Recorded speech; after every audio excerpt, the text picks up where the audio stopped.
I have a confession to make. I would have made a terrible first-generation Christian, for it appears as though persecution was part of the life of the early church, and I, for one, do not like to suffer. But based on Paul's letters, as well as other New Testament writings, persecution was a very real part of life in the early church. Could we have endured it? That's a question worth pondering. Hello, I'm Stuart Baskin, pastor of First Presbyterian Church of Tyler, Texas, and this is your daily devotional for Friday, April 26th, 2024. Paul was concerned about his little flock in Thessalonica. He himself had been chased out of town by unknown forces and effectively prevented from returning to check on the little church community. There's a lot of speculation about the cause for Paul's eviction, but it hardly matters. Something about Paul and his preaching had earned him the ire of some people in the city, and he had to leave. Now, if that's all there were to the story, it would hardly merit a footnote. But Paul knew it wasn't just about him and his safety and security. It was about the safety and security of the church that remained in the city. Would they suffer as a result of his preaching? And if so, how would they react? Would they scatter and hide? Would they throw up their hands and give up the faith in order to secure their own safety? Clearly, Paul would have been concerned about these things. At some point, Paul could no longer sit by idly, wondering what had happened to his flock. Knowing that he himself could not return to Thessalonica, he sent his trusted lieutenant, Timothy, to find out how they were doing. As he explains to them in 1 Thessalonians, "Therefore, when we could bear it no longer, we decided to be left alone in Athens, and we sent Timothy, our brother and co-worker in God in proclaiming the gospel of Christ, to strengthen and encourage you for the sake of your faith, so that no one could be shaken by these persecutions. Indeed, you yourselves know that this is what we are destined for. In fact, when we were with you, we told you beforehand that we were to suffer persecution.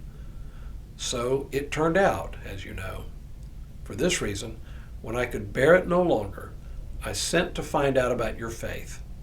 I was afraid that somehow the tempter had tempted you and that our labor had been in vain." Is this a case of self-justification?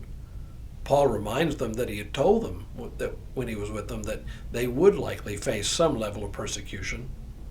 But I don't think it was out of a sense of self-justification that he wrote these words.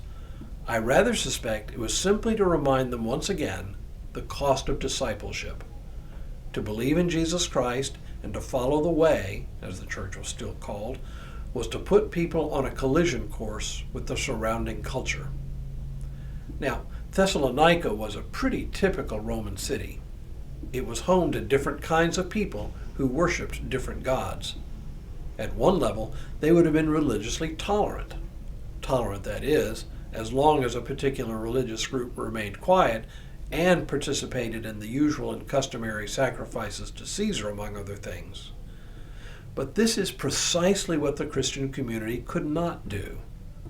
Like the Jewish community, they could not participate in any customs that even remotely involved them in the worship of other gods.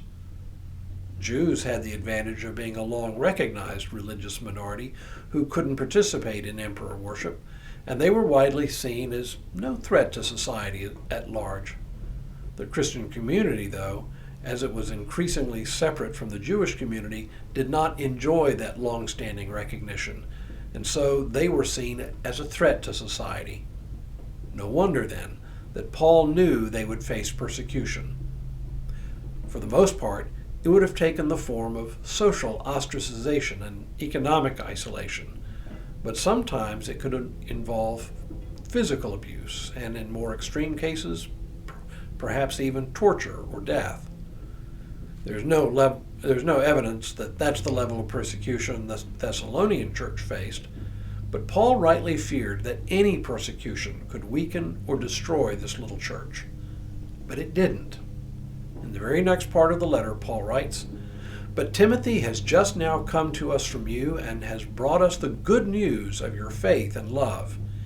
He has told us also that you remember us kindly and long to see us, just as we long to see you. For this reason, brothers and sisters, during all our distress and persecution, we have been encouraged about you through your faith.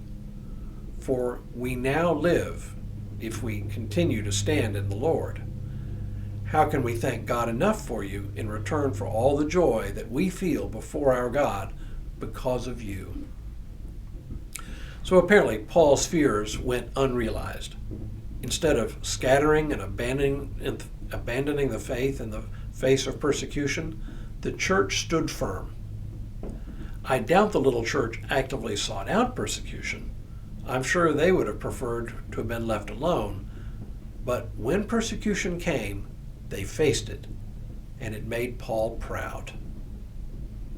Tomorrow, what love requires in a Christian community. But for now, may God continue to bless you and keep you in all that you do this day and in all the days ahead.